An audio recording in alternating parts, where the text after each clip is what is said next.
And we are live. Yeah. What is up, everybody? Happy Wednesday. Super excited to do another wonderful webinar. Funny enough, I'm now in Austin, Texas for today, and Scott is out here as well. We did not meet in person for this, but that's okay. Um, so what we're going to do, uh, we'll just give people 30 seconds here just to hop on in. We'll get started. If you want to drop in the chat where you're from, I'm always just super curious. Scott, can you hear us okay? Yep, I'm there now. We're I got good it. now. Yep. Sorry about Perfect. that. No, no worries at all. Little Bluetooth switcheroo. Yep.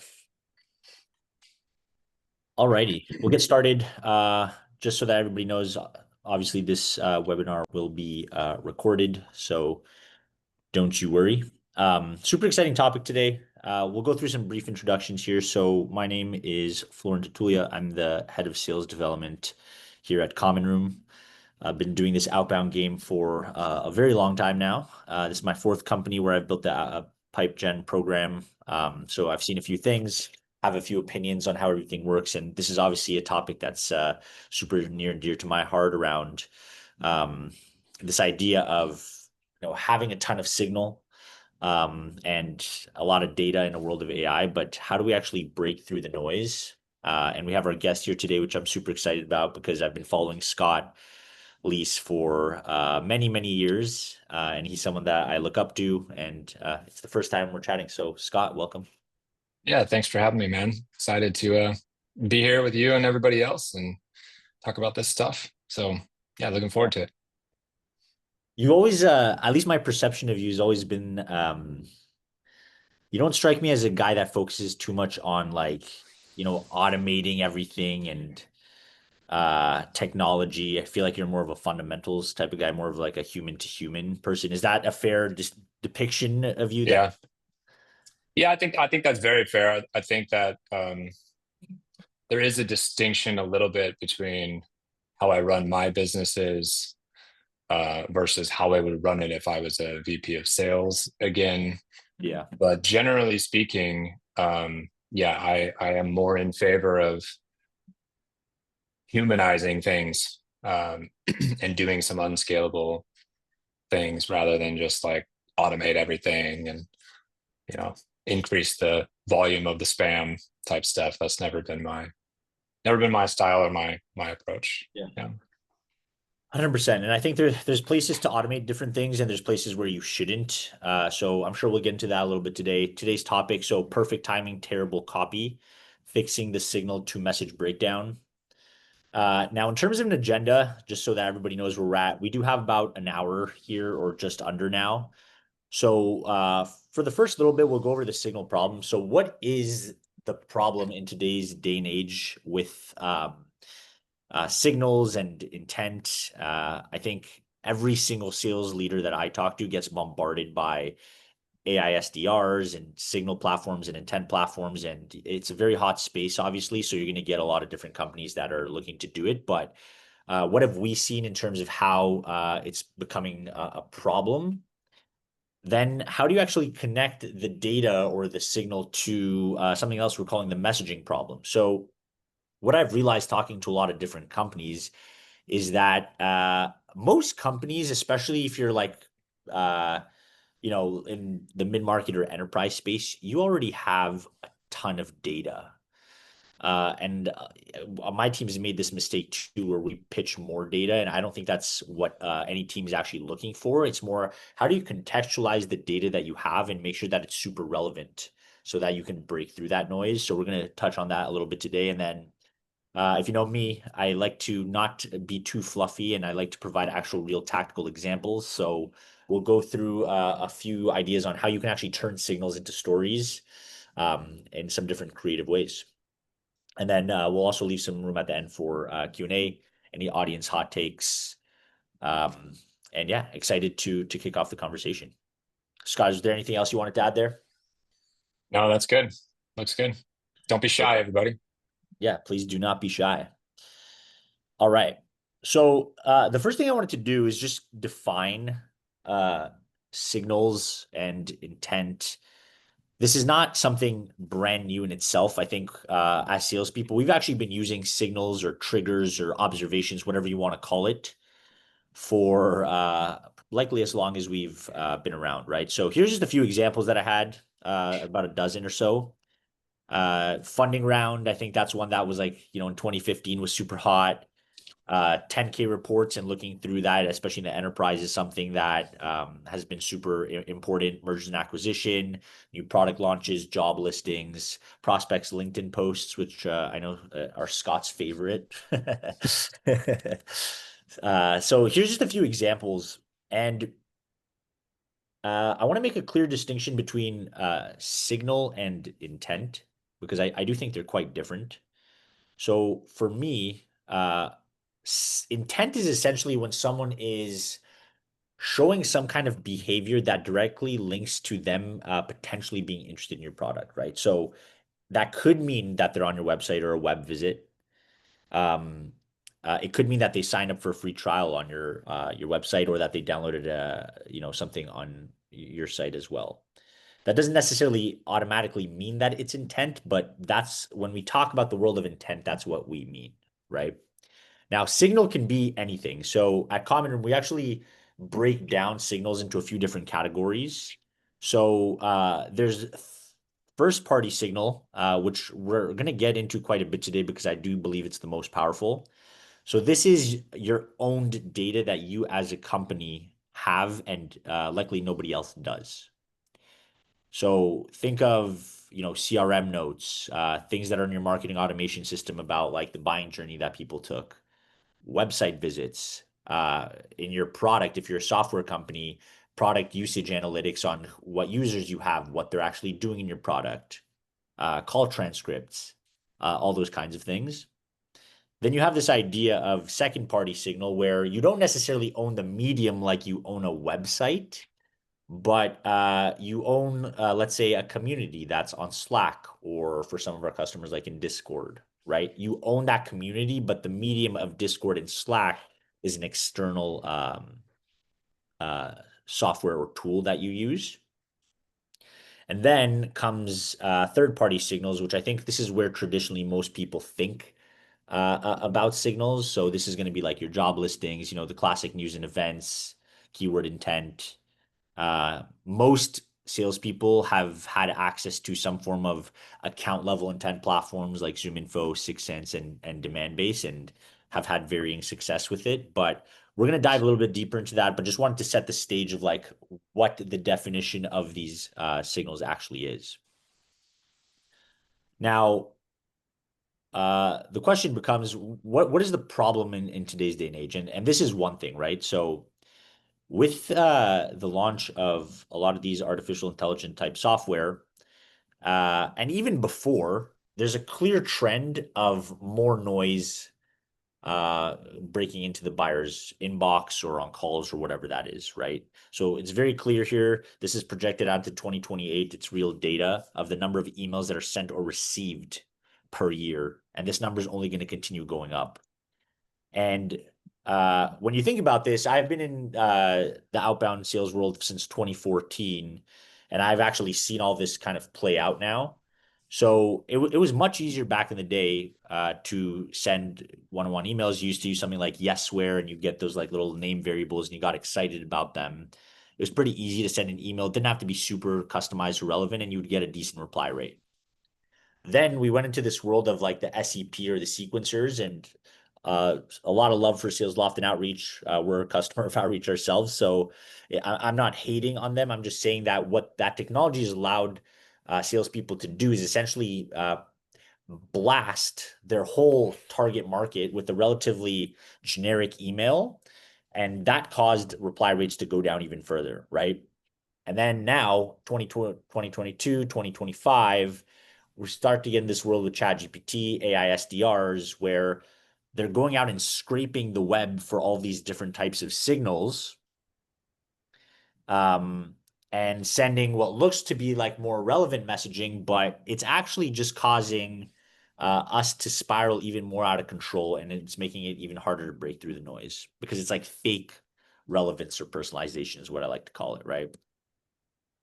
So one thing that I've personally realized with my teams, and Scott, I don't know what you're seeing with some of your clients here, but the more volume you have, and trying to get these AI SDR type of platforms to build pipeline for you, that is actually not um, the answer. Yeah.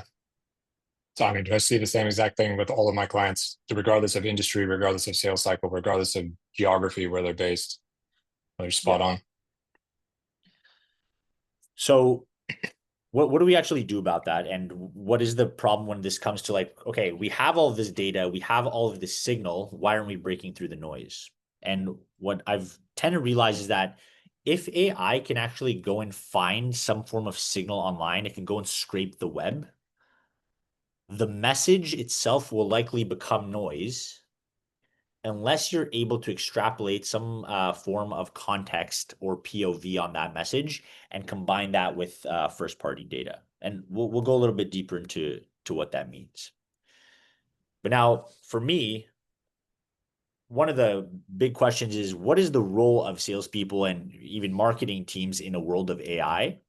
And I think one of the most important things that we can do is actually focus on collecting or getting material first party information. So this can come from conversations you've had with prospects. It can come from your network, from field marketing and events that you actually go to, call transcripts. So you've talked to these people in the past, right? That's the type of stuff that AI can't go and scrape online and is a competitive advantage to you as a company. And Scott, I know you're pretty big into, I don't know, I think you might even be an investor in some of these like network type platforms that connect you with different people in your network to get pipeline going. But curious to hear your thoughts on how this kind of manifests in your world. Yeah, I mean, those platforms are a reaction to declining reply rates. And in addition to the increased noise and the volume and all that stuff, I think with the advent of all these AI tools, we've lost sort of the belief in the sincerity of a message. So even if you write me a message, Florin, my initial reaction right now might be, I don't think he wrote this, even if you did, Yeah. right? And so you're looking for things that can't be faked or copied, things that are unique to you. And that's why, me going to you and saying, hey, man, so and so. I don't know if they have this problem or not, but if they do you know them well enough to maybe make an intro to me? And then that relationship, if it gets kicked off, is based on mutual trust straight away. Yeah. That third party is saying, well, I trust Florin trusts Scott, this will be a decent meeting. And so those meetings tend to happen more frequently. They have a faster sales cycle, they have higher average contract values when they do close. Those customers file less support tickets, they churn less. So you're looking for ways to replace all of this kind of frenetic activity and high failure rate activity with something much more personalized, much more specific, much more human. And that is a massive advantage because it's not something that AI or any kind of platform can replicate right now. Maybe ever, right? Yeah, I So agree with you on that. yeah, One question I've been meaning to ask you on the network side of things, because I fully agree with you, by the way. So I think especially like in the early days for a startup, realistically, your first 10, maybe 50 customers will, the easiest way to acquire them is to go through your networks or, if you're VC funded, definitely leveraging that. I know that something like Y Combinator, for example, is famous for doing to get people from zero to one. And we do this a lot in like our enterprise deals too. It's like team selling, right? So we never let like a rep sell alone. The CEOs messaging their CEOs and going through their networks to get connected to different VPs, and same for all different lines of management at those companies. But uh, as a person, even if you have like a large network, you're kind of like there's some form of fatigue of I can't be asked to intro, you know, everybody in my network to different people. So how do you think about that as a company scales? Like, do you only use your network strategically? Do you use it all the time, or how do you make sure you don't burn that out, if that makes sense? Well, I think it should be used all the time. Yes. I Hmm. think that the difference is you're not pushing people to do something that they're not comfortable with or that they don't feel strongly is going to work. Hmm. So an example for that might be, um, Crystal and I know each other, but we don't know each other that well. We've never had conversation. We've never hung out, right? So some people might look at that and say, well, I'll just fire over a request of hers and see if she's open to making an introduction. Whereas the right way, in my belief, to do it would be that is not somebody that you ask an introduction of because you don't have that strong of a connection or a bond yet, right? If you look at my network, and I've run this motion for years now, I tend to know about 5 or 6% of my network well enough that I can text. So I've got like 127,000 followers. So who's ever good at math, like that's how many people, I can text and feel confident that I'd get a response from. Those are the people that I would feel comfortable if you came to me and you said, hey man, do you know Crystal well enough to make an intro? I want to talk to her about Common Room and what we do. Um, so I'd go to those people. So you're not burning political capital, network capital on sort of lukewarm or soft connections. You're making those requests of people that you already have a really good relationship with. So that's number one. And number two, if you're actually running this motion as a referral kind of partner, um, you can't be messaging these people 100 times a week. So you have to be careful about how many companies do I do this with, how often I ask somebody. You obviously have to have belief, very strong belief in the product and the team, because I don't want to refer somebody a product that's bunk or to a rep that's unprofessional or doesn't follow up the right way, right? So you have to be intelligent about it, and you have to do it as a team. You have to do it sort of at scale and consistently. So if you've got 10 reps on your team, it shouldn't just be one person doing this. It should be all 10 people looking through your network. And then you have to be careful to avoid missteps where like Florin and Scott both know somebody and they both hit this person at the same time for a referral. That's not good. That's going to make you look silly. Yeah. So like everything else, it takes some strategy. It takes common sense. There's a little bit of patience involved. You can't just, start firing off requests for introductions. That would be the spamming of this motion, and that would undo all the things that make it work so well. So you have to be smart with it. Yeah. That's a good point. And actually, we've tried a few of those like network platforms, like whether it's Cabal or I think one's called the Swan or something, Swarm. Sorry. The swarm, yeah, yeah. Yeah.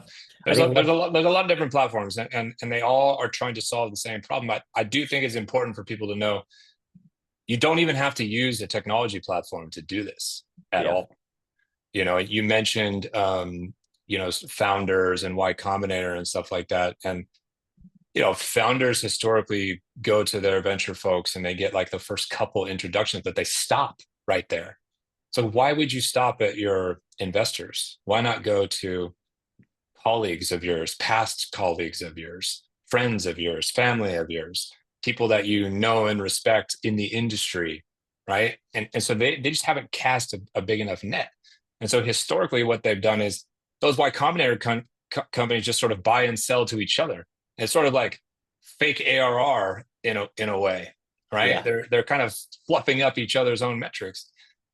What I've been seeing is this is the simplest, easy way for people to actually go from $0 to $1 million in ARR without having to hire a sales team, without sending over hundreds of emails, without cold calling. And I've been seeing it work really, really well for the last, I'd say, 2 years or so. Important to note, those platforms certainly can help, but they're not compulsory. You don't have to Yeah, do it. 100%.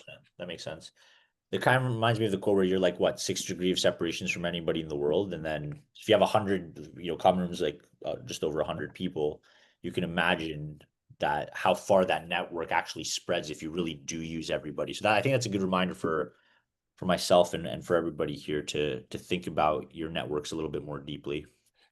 And I think if you do the math with it all and quantify it, the impact really becomes like palpable and obvious. If you send me a list of 100 prospects or contacts that you want to get a hold of, and I know 5 of them well enough to reach out to, the numbers that I see is about 75-80% of them agree to those meetings.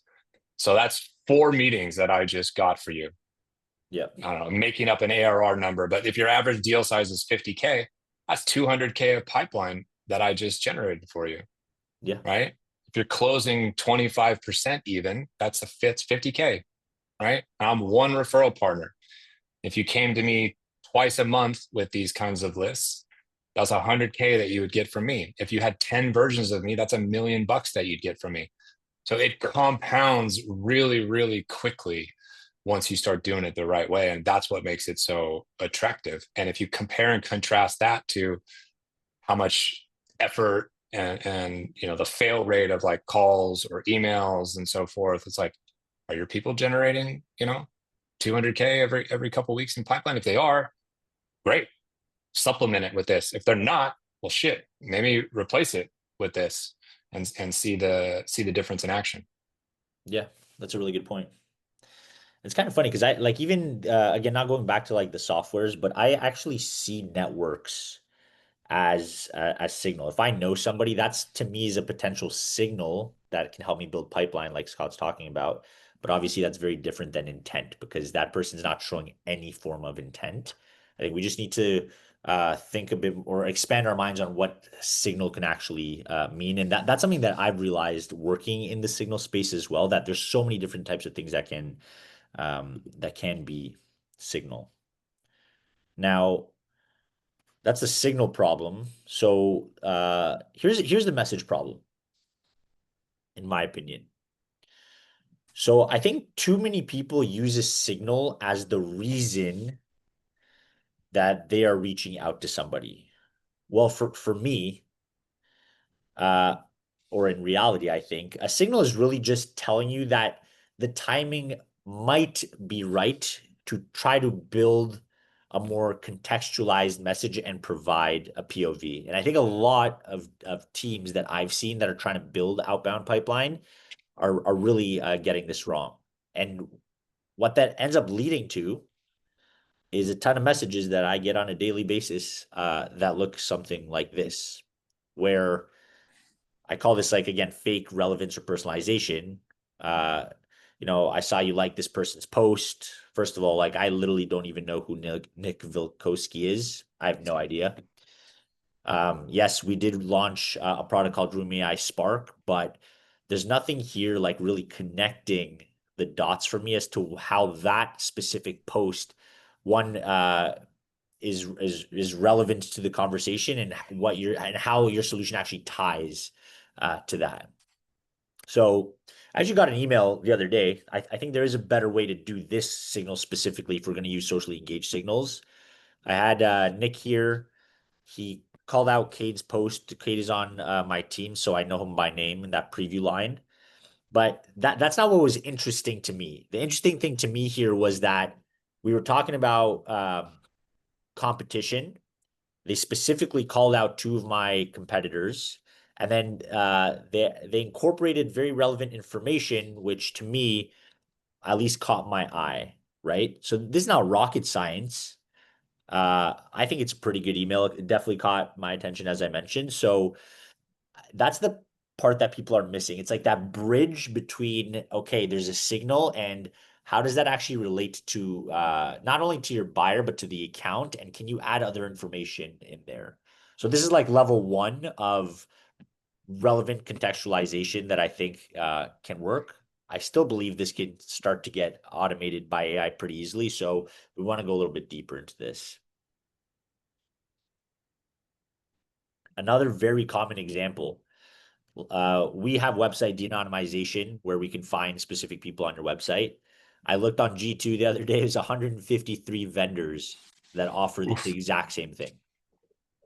So that means that your competitors, most people are probably using something like this. What you should not do, and too many people are once again guilty of this, is calling out like, hey, I noticed you were on the website. Maybe it works for sales and marketing folks because we're used to this technology. I've sold them to engineers. I wouldn't even try this with cybersecurity folk. It's can be seen as an invasion of privacy. They don't like it. And again, it should never be the reason you're reaching out. The fact that somebody's on your website, whether it's on the pricing page, whether it's, they downloaded like an industry report, it's just showing a potential intent that it might be top of mind and that this might be the right time for you to really sit down, go to your network, maybe like Scott is mentioning, to see if there could be an introduction there, or build a POV that is going to help you break through the noise. Yeah, the introduction point is a good one because let's say, you know, Crystal shows up on my website, I get that notification. Instead of messaging her straight away and saying, hey, Crystal, saw you were on my website. Would love to talk to you about what I do over here. Instead, I get this notification. I go look at Crystal's profile. I figure out like who do we have mutual connections with or who is she connected to that I might know. Then I go to a couple of these people and I say, hey, do any of you know, Crystal well enough to make an intro? Do you know what she's working on, what she's struggling with? Like, here's what I do over here. I don't know if she has this problem or not. You know, Yeah, by the way, we offer like 10 to 20% of first year's revenue if I end up closing the deal. Do you know them well enough to make an intro? All of that stuff is going to give me a better chance than just saying, hey, saw you're on my website. Would love to talk to you. 100%. And going back to the problem with like technology and automation, our default now is to automate this, right? So it's like, oh, someone comes on your website, workflow, shoot them this email based off of like these three data points. Where I actually think what works best and what Scott's saying too is like slow down, uh, do more research, look through your network. Is there other points that you can make like bring this together?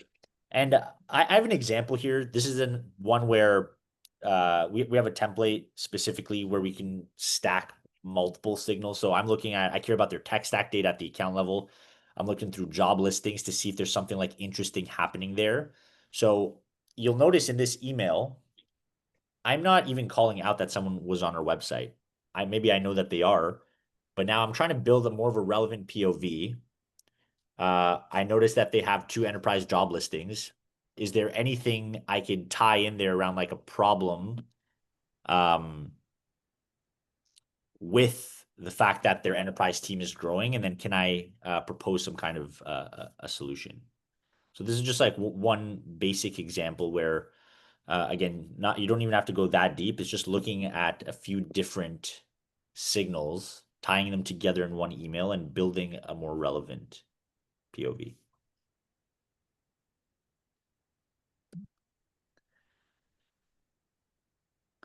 Uh, Moving on to turning signals into stories. So, Scott, I'm curious to get your perspective here too. I have some examples of potential strong signals that we've used in the past or I've seen be helpful. This is not the end all be all by any means. One of the most powerful things you can do is find what I consider custom signals to your industry.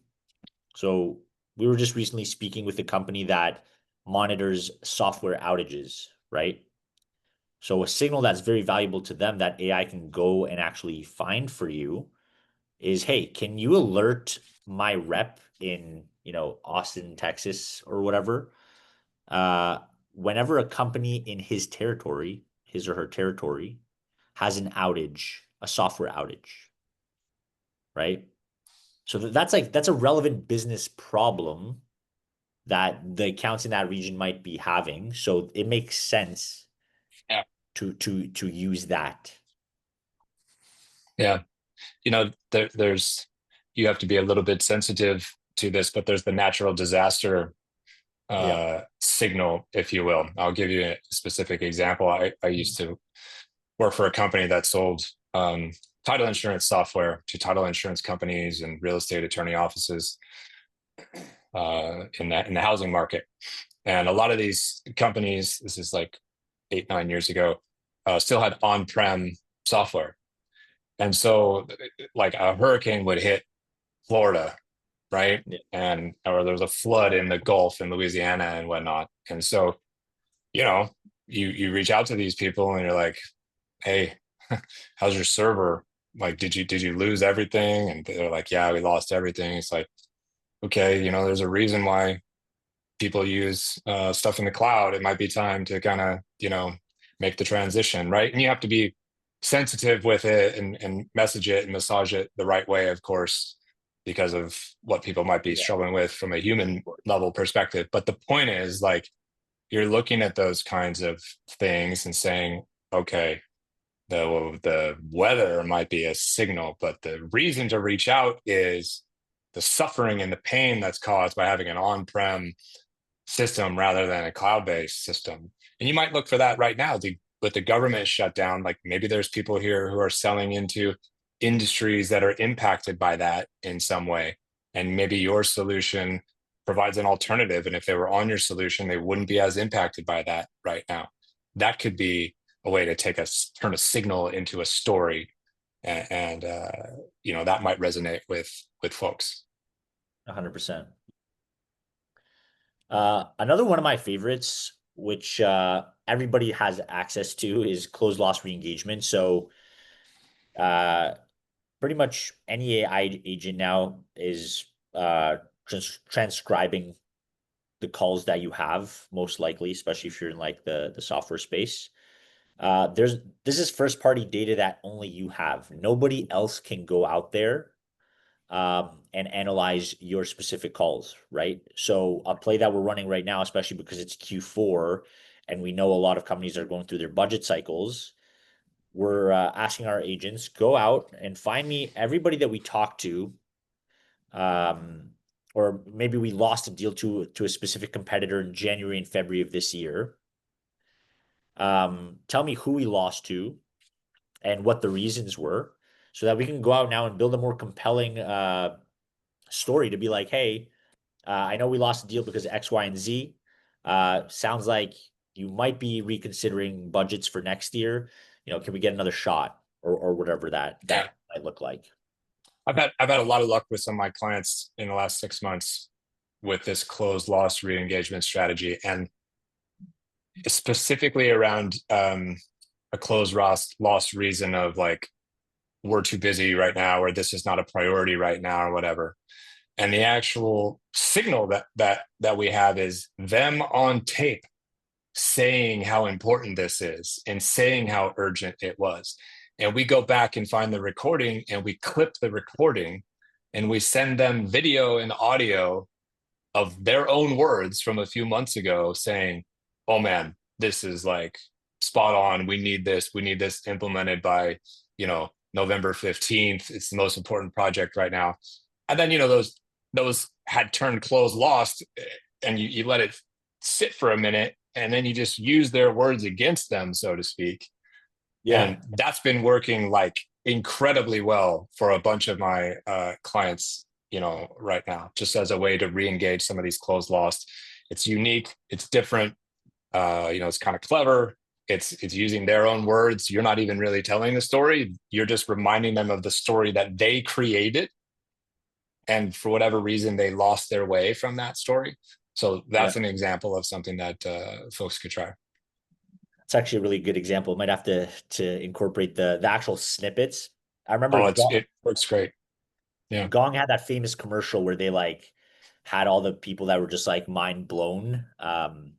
And they brought a bunch of those like snippets together in an ad, which I like. So being actually using their words against them to some degree, I think is really valuable. Yeah. And maybe the last one I'll talk about here is like insider information, or what I call groundswell prospecting. So let's say, for example, you're a company that maybe doesn't transcribe like your calls, or you're relatively new and you don't have a ton of calls, or even if you're more established. So Uh, I think events and whether it's networking events, conferences, whatever, are a fantastic place to meet your buyers and have real conversations with people. Again, this is not something that AI can replicate today, and learn some form of material information about a business or internal politics, what their buying committees actually look like. I was just at the Pipeline conference in Dallas last week for sales development leaders, a ton of target accounts there. You'd be shocked how much information we learn in like a 15-minute conversation that we did not learn in sales cycles that were like 3 to 6 months. There's something about like human interaction when you look somebody in the eye and they trust you a little bit more as to how much information they're willing to give you.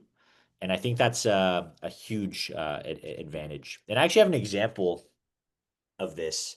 And this is almost like metaphorically. So groundswell prospecting is the idea that you go and talk to like, um, people that are potentially below the line, or it could be really anybody at the company.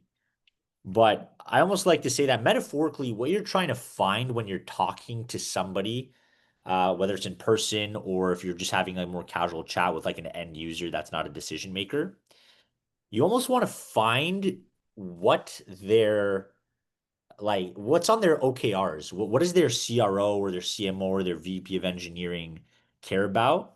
And here's an example where when I was actually talking to a company, he literally just shared me. He's like, "Hey, here's the SKO, the sales kickoff slide that our CRO shared." So this was interesting to me because there's a bunch of bullet points here, but then I noticed a few things that were in bold, right? So one thing that caught my attention was RAM time being too long. So I was like, okay, I actually think we can tie a specific value prop at Common Room to that. So here's an example of the message that I, would send the CRO. First of all, subject line artist to scientist. It's the exact words the CRO used on that slide. So that's kind of internal information. Not kind of, it is. Yep. Yep. Um, then we talked about the focus on lower RAM times, which was a bolded bullet point.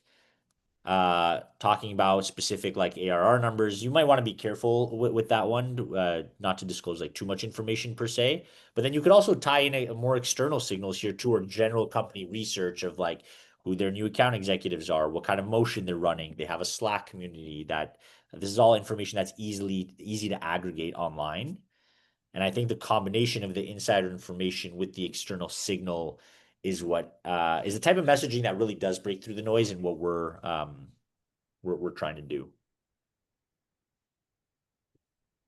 Great example. I actually love the PS of that because you're sort of leaving them like a little coaching tip in a sense. This is like a freebie. Hey, like you might want to pay attention to these two signals that'd be relevant for you to track.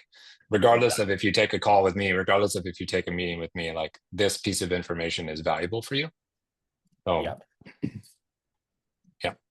And this is actually something here that one of our best SDRs, Harry, does very well, where one, obviously he's looking for signals. So in this case, and sorry if this the text was a bit small, but I just wanted to like highlight this for you all.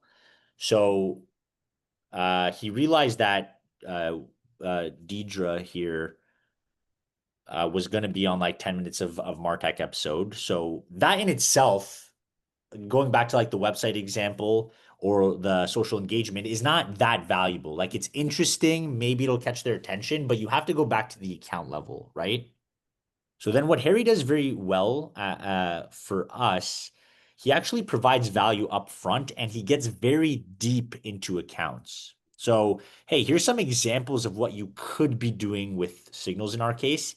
And you can see he calls out very specific terminology that is only relevant to that account. So now that's some value up front that even if they never buy Common Room, it's like, hey, we could probably run this play manually somehow. You don't necessarily need to automate it, or maybe they already have something in place. It doesn't matter. But that builds trust, right? And then what we do as well with multi-threading. So with Deidre, he calls out specific people that he's talked to, drops multiple names. So it just seems like it's a much more internal type of email. And this is, again, what is breaking through the noise for us. it's much more difficult to fully automate this as of today, and that's why it works. Yeah. Um, and then maybe one more creative play here. And I know, Scott, when we talked to you, you had a few examples here too. But going back to not just like using a signal in isolation. So here, this is for DocuSign last year. I had again, quote unquote, a groundswell conversation with a middle level manager. I got the signal that it was likely the right time to engage more senior people there. So what we did, we literally read, this is what's his name? Drew from Drew Dupree. I Dale, sorry, Dale Dale Dupree. Dupree. Yeah. My fault. Yeah. Drew's the guy in the in the email here. Dale Dupree's idea with the donut box. So we didn't come up with this, but again, this is like, okay, you got the signal. Now spend time to go above and beyond, whether that's through network, whether that's dropping off like this care package where we had this idea with the donuts and literally went to their office. So that's what was required to land these very large types of deals, and it might not have been possible in a just a well-researched email or a phone call or maybe even with network. I don't know.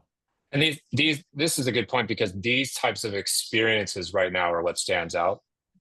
There's a million people sending emails every single day. There's not a million people sending empty donut boxes. So you could make a metaphor, and I'm literally making this up on the spot right now, but you said you got a signal about the timing being right. You could find like a broken watch somewhere at a pawn shop or around your house. Maybe you have an old watch. I have a couple that are busted. I can mail somebody a busted watch and tie a message to it saying, "Hey, the timing might be right to fix something like this." Yeah. We've talked about the importance of getting in front of customers and like shaking hands and whatnot. Okay, well, every time you go to an event, what are the messages you've been sort of trained to receive or send? It's like, hey, Florin, I'll be at booth 42 on the fifth floor. Like, come stop by. I'd love to buy you a coffee. Like, dude, those are so boring, right? Instead, what if you know that Florin likes to go run in the mornings? He's talked about it. You've heard him, see posts of his or something like that. Why not offer to wake up at 6 a.m. and do a little morning run with him?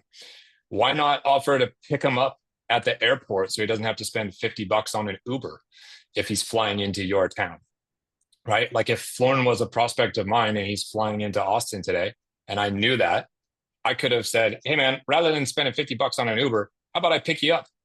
We can have a little chat, no pressure, right? If he says yes, which most people do because there's sort of like, well, that's above and beyond kind of thing. Now you've got a captive audience for 20, 30 minutes, right? And you're going the extra mile. Send a black car for somebody, that costs 50, $60. Take them from the airport or take them from the hotel back to the airport. Anything that stands out that is unique and different can be helpful right now to break through the noise because most people aren't doing it, and you're demonstrating your desire to give them a different type of experience. And even if it doesn't quote unquote scale, you don't care. What you care about is winning this business and doing whatever it takes. Yeah. Yeah, that's 100% right.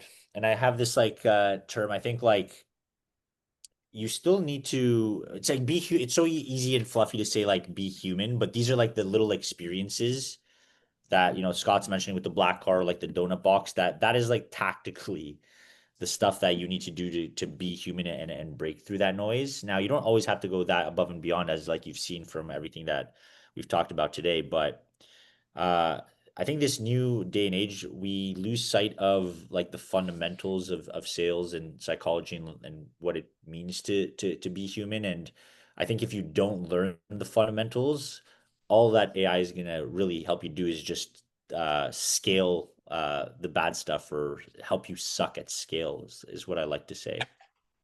Yeah. Sucking at scale. Yeah. So that brings us here to the end of what we wanted to talk about. Scott, I don't know if you had any like final words before we go into a Q&A there, but yeah, appreciate you taking the time with me here. No, I think my final words would be that people need to lean into their their curiosity and their creativity right now. Yeah. And the sort of lowest common denominator stuff does not work.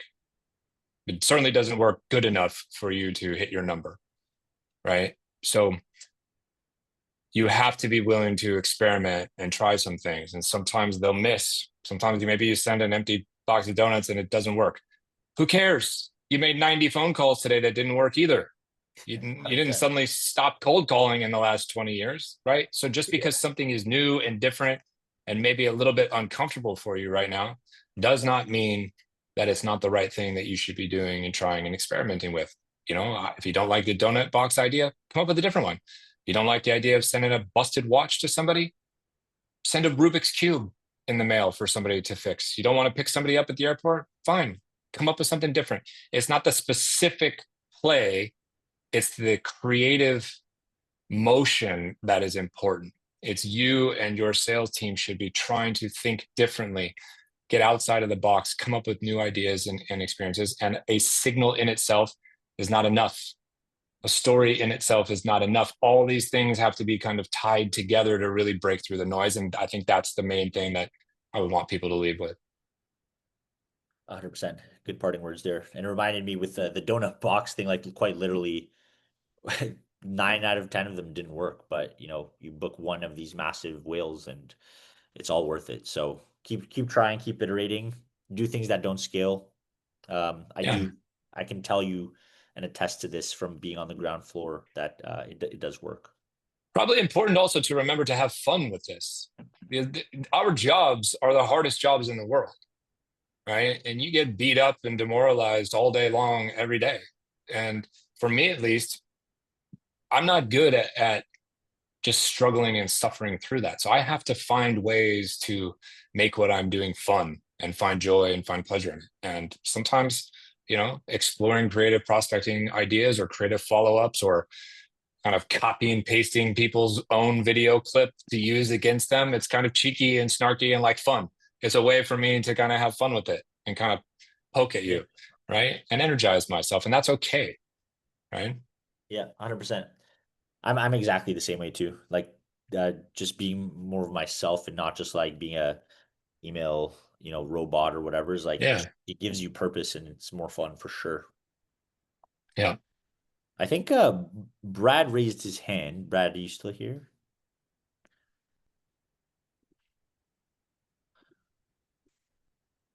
Uh, Let me double check.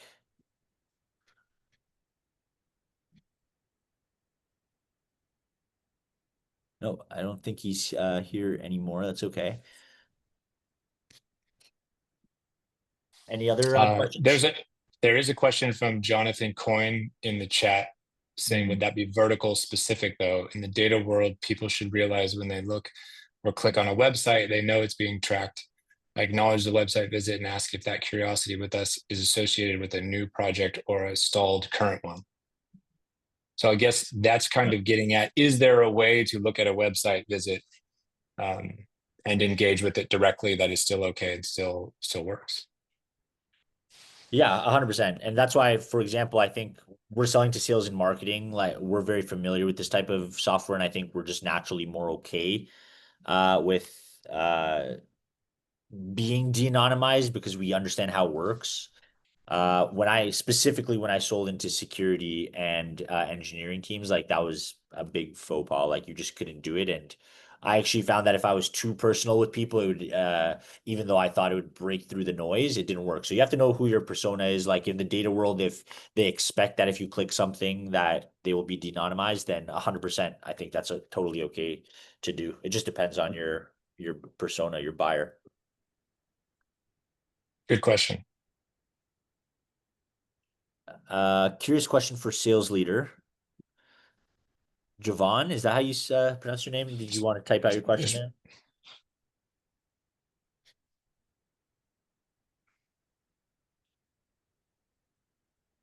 Maybe in the meantime, Anthony Richards. Scott, are you a Curb fan?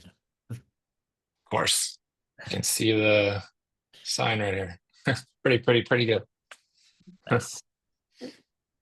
There is a question in the Q&A form from Brandon Parker. Maybe I'll ask it and you can answer, Florin. Yep. Um, Natural disaster signals or outage-based signals typically feel like ambulance chasing. Fair enough. Do you recommend prospecting directly into the companies impacted or chasing down competitors and sharing stories about avoidance? It's a very good point. And I think to Scott's point earlier, especially when people are in like dire emergency situations, I think this is where it goes back to like being a human first. And this is where I think like automation and stuff like AI SDRs can really screw you over because again, they're not thinking through this type of stuff. But you want to give people time, you want to be super empathetic. I actually really like the idea of going to competitors 100%. I think that's what you should do, and then maybe give those other people like a few days, for example. One thing that actually just happened to us. So we were reaching out to an SVP of sales. One of my reps ended up like cold calling his. I think his wife ended up picking up his cell phone. He ended up getting in a minor car accident. So what did we do? We ended up like sending them a gift card so that they didn't have to, like dinner was on us, so they didn't have to worry about like cooking or anything like that, with no expectation for anything in return at all. And I think to this day we still never booked that meeting. But when we sent that over to him, he's like, "Wow, like that's so nice. Thank you so much." So that's just like one of those like human interactions where it might pay dividends later on. It might not, but that's like kind of not the point, right? You're just trying to like position yourself in the best way possible. One, to be human, and two, maybe if that person switches jobs and goes to somewhere else and we reach out to them there, that'll stay in their mind. It'll make it easier for us to break through the noise. So Good stuff. that's how Cool. I think about it. Squeeze a couple more questions in here. There's a question from Matt, and this is all too common. How do you go about convincing quote unquote old school sales leaders that these kinds of things that don't scale easily, letters, care packages, are actually worth doing? Great question that I know lots of people deal with.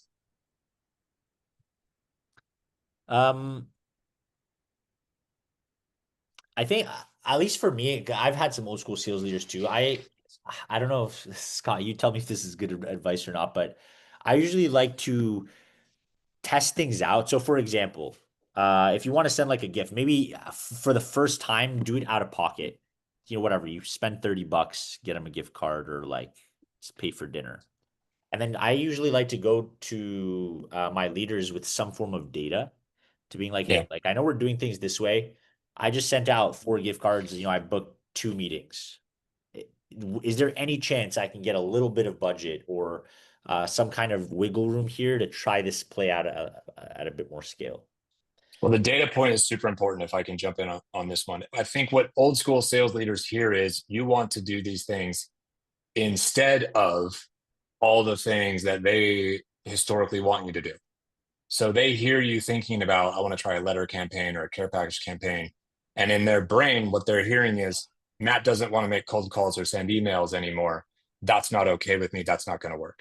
So you have to make sure that they understand that these things that you're going to test, to Florin's point, are in addition to. They're not in replacement of, they're in addition to. They're augmenting your current process. And then what you do is you keep track of the data.